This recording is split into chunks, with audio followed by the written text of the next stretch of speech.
किसी ने बड़े कमाल की बात कही है, आत्मविश्वास जिंदगी की सबसे खूबसूरत सुबह होती है जो आपके पूरे दिन को खूबसूरत बनाए रखती है। हेलो दोस्तों, स्वागत है आपका आपके चैनल एसटी ऑलराउंड में। दोस्तों, आज है 15 फरवरी और 15 फरवरी के सभी महत्वपूर्ण करंट अफेयर्स की हम डिटेल से चर्चा करेंगे।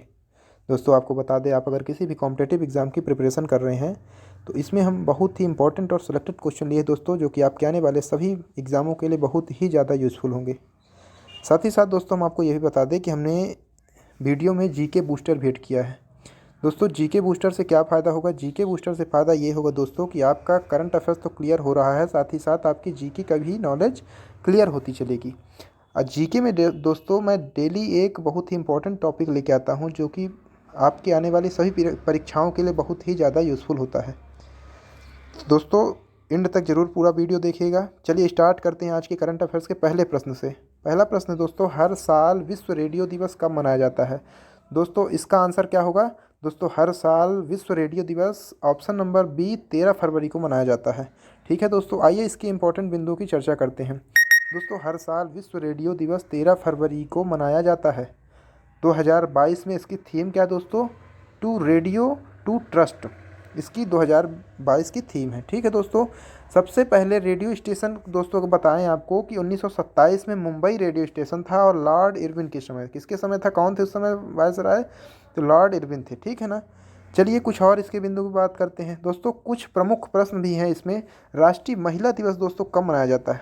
दोस्तों, राष्ट्रीय महिला दिवस हर साल 13 फरवरी को मनाया जाता है। और दोस्तों, किसकी जयंती पर? ये सरोजनी नायडू जी की जयंती पर मनाया जाता, अवसर पर मनाया जाता है। और हर वर्ष 13 फरवरी को राष्ट्रीय महिला दिवस मनाया जाता है। ठीक है दोस्तों।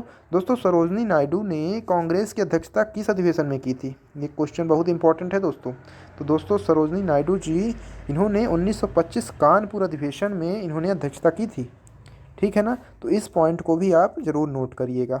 चलिए आगे बढ़ते दोस्तों। प्रश्न आया था दिवस से संबंधित, तो हम चलिए कुछ महत्वपूर्ण दिवसों को आपको बताते हैं दोस्तों। दोस्तों, विश्व कैंसर दिवस कब मनाया जाता है? तो 4 फरवरी को। ठीक है दोस्तों। वहीं शहीद दिवस की बात करें दोस्तों, तो 30 जनवरी को शहीद दिवस है। राष्ट्रीय यूनानी दिवस दोस्तों 11 फरवरी को मनाया जाता है। हर साल 11 फरवरी को राष्ट्रीय यूनानी दिवस मनाया जाता है। ठीक है ना। वहीं राष्ट्रीय मतदाता दिवस 25 जनवरी और राष्ट्रीय बालिका दिवस 24 जनवरी को, तो इन्हें भी ध्यान रखिएगा दोस्तों।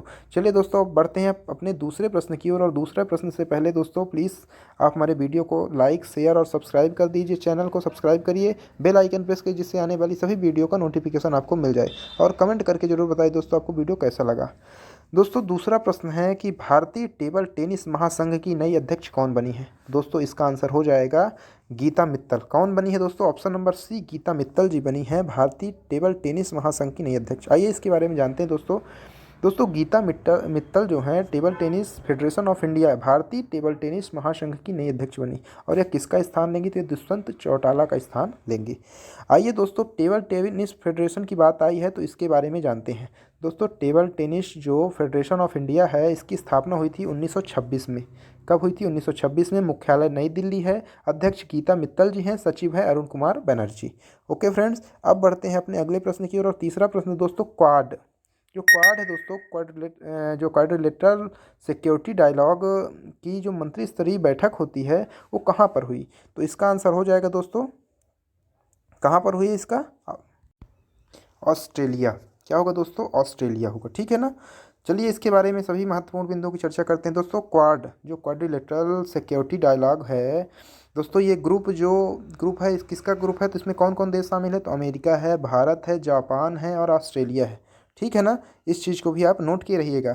अच्छा दोस्तों, 11 से जो 12 फरवरी के दिन 2022 में ही मेलबर्न में अमेरिकी विदेश मंत्री एंटनी ब्लिंकन, ऑस्ट्रेलिया के विदेश मंत्री हैं मोरिस पायने, भारत के विदेश मंत्री एस जयशंकर और जापान के विदेश मंत्री येसिमासा हायाशी, इन्होंने बैठक की है इसकी। ठीक है दोस्तों, तो ध्यान रखिएगा जो क्वाड्रिलेटरल सिक्योरिटी डायलॉग है और इसकी मंत्री स्तरीय बैठक ऑस्ट्रेलिया में हुई। ठीक, चलिए आगे बढ़ते हैं चौथा प्रश्न की ओर। चौथा प्रश्न क्या दोस्तों? किस देश ने जम्मू कश्मीर के साथ समझौता ज्ञापन पर हस्ताक्षर किया है? दोस्तों, इसका आंसर हो जाएगा New Zealand. Option number D, New Zealand इसका आंसर हो जाएगा। आइए इसके महत्वपूर्ण बिंदु की चर्चा करते हैं। दोस्तों जम्मू कश्मीर के साथ समझौता करने वाला यूएई के बाद न्यूजीलैंड दूसरा देश है। न्यूजीलैंड जम्मू कश्मीर के भेड़ पालन में मदद करेगा और फार्मिंग सेक्टर में दोगुनी पैदावार बढ़ाने में भी मदद करेगा।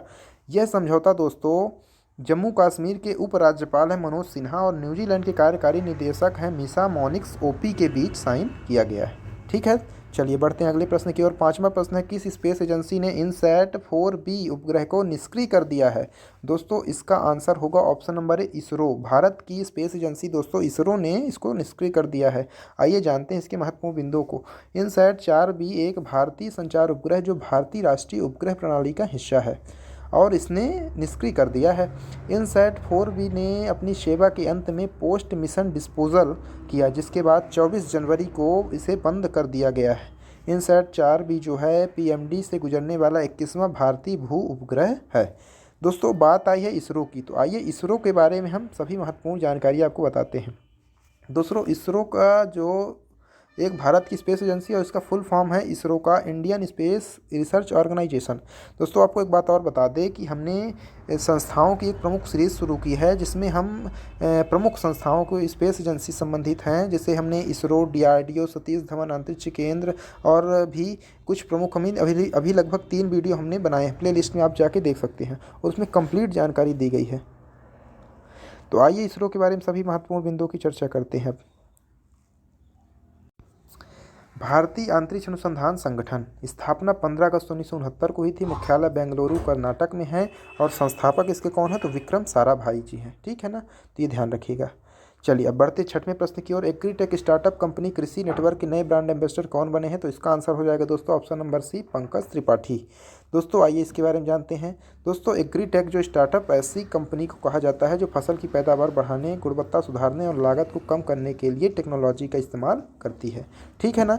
अब चलिए दोस्तों एम्बेसडर संबंधित प्रश्न है, तो आइए ब्रांड एम्बेसडर के बारे में आपको कुछ बताते हैं। भारत के सबसे बड़े ऑनलाइन जो स्किल गेमिंग प्लेटफॉर्म है गेम 24/7 है, रमी सर्कल आपने सुना होगा। इसके ब्रांड एम्बेसडर कौन बने हैं? तो ऋतिक रोशन है दोस्तों। वहीं उत्तराखंड के नए राज्य के नए ब्रांड एम्बेसडर कौन बने हैं? तो अक्षय कुमार बनाए गए हैं। बैंक ऑफ बड़ौदा द्वारा किस महिला क्रिकेटर को अपना ब्रांड एम्बेसडर बनाया है? तो सैफाली वर्मा को बनाया गया दोस्तों। वहीं महिला सशक्तिकरण को बढ़ावा देने के लिए लीजेंडरी लीग क्रिकेट ने किस महिला क्रिकेटर को अपना नया एम्बेसडर चुना है? तो झूलन गोस्वामी, जो कि एक भारतीय इंडियन बॉलर थी। फुटवेयर कंपनी बाटा कंपनी जो है, बाटा की नई ब्रांड एम्बेसडर कौन बनी? तो दिशा पाटनी। ठीक है दोस्तों, तो ये बहुत महत्वपूर्ण प्रश्न है, इसको ध्यान रखिएगा। चलिए दोस्तों अब बढ़ते हैं आज के अपने जीके बूस्टर की ओर। और आज का जीके बूस्टर क्या है दोस्तों? आज का जीके बूस्टर है भारत के विरासत स्थल, यूनेस्को घोषित भारत के प्रमुख विरासत स्थल जो हैं जो यूनेस्को द्वारा घोषित किए गए। आइए सबसे पहले हम बताते हैं एलिफेंटा गुफा। एलिफेंटा गुफा कहाँ पर है दोस्तों? महाराष्ट्र में है और इसे यूनेस्को द्वारा वर्ल्ड हेरिटेज साइट में शामिल किया गया है। उसके बाद है दोस्तों एलोरा की गुफाएं। ये भी कहाँ है? ये भी महाराष्ट्र में स्थित है। अजंता की गुफा ये भी महाराष्ट्र में स्थित है। छत्रपति शिवाजी टर्मिनल ये भी महाराष्ट्र में, चारों महाराष्ट्र में है दोस्तों। अब बात आती है मध्य प्रदेश की। मध्य प्रदेश में 3 है दोस्तों। कौन कौन से हैं? 3 हैं, आइए उनके बारे में बताते हैं। सांची स्तूप मध्य प्रदेश में है। ठीक है, सांची स्तूप को कब शामिल किया गया था? 1989 को शामिल किया गया था। खजुराहो के मंदिर जो कि मध्य प्रदेश में कब? 1986 में इसे शामिल किया गया था। और जो भीम बैठका है दोस्तों, इसे 2003 में शामिल किया गया था। ठीक है ना, तो इन्हें आप ध्यान रखिएगा। चलिए आगे बढ़ते हैं। कोणार्क का सूर्य मंदिर उड़ीसा में है। मानस वन्यजीव अभयारण्य असम में है। काजीरंगा राष्ट्रीय उद्यान ये कहाँ है? असम में, इसे भी शामिल किया गया। हुमायूं का मकबरा दोस्तों दिल्ली में।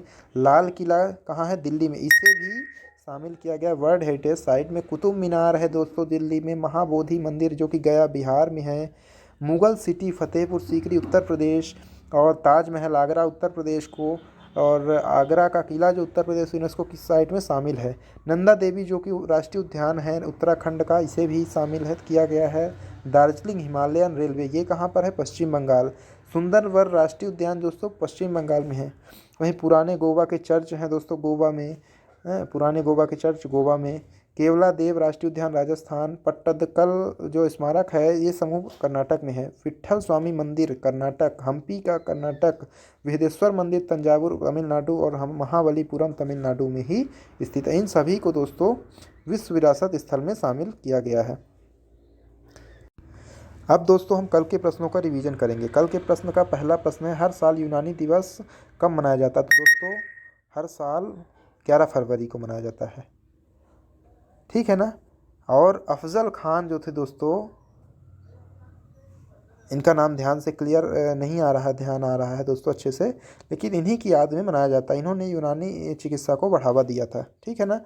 अच्छा, द इकोनॉमिस्ट इंटेलिजेंस यूनिट के द्वारा जारी लोकतंत्र सूचकांक 2021 की वैश्विक रैंकिंग में भारत किस स्थान पर रहा? तो दोस्तों ये 46वें स्थान पर रहा है। वहीं इस्माइल योजना का शुभारंभ किस केंद्रीय मंत्री ने किया? तो डॉक्टर वीरेंद्र कुमार ने किया है, ठीक है।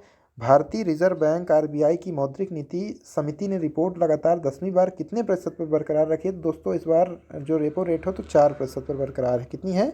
4% पर है। दोस्तों अगला है कि हाल ही में कहाँ पर 3 दशकों के बाद तितली की दुर्लभ प्रजाति सदर्न डफर को देखा गया है? दोस्तों ये नीलगिरी के पर्वतों पर देखी गई। दोस्तों ये आज के प्रश्न थे दोस्तों। तो दोस्तों एक बार इनको सभी को आप अच्छे से रिवाइज ज़रूर करिएगा जिससे आपको याद रहें।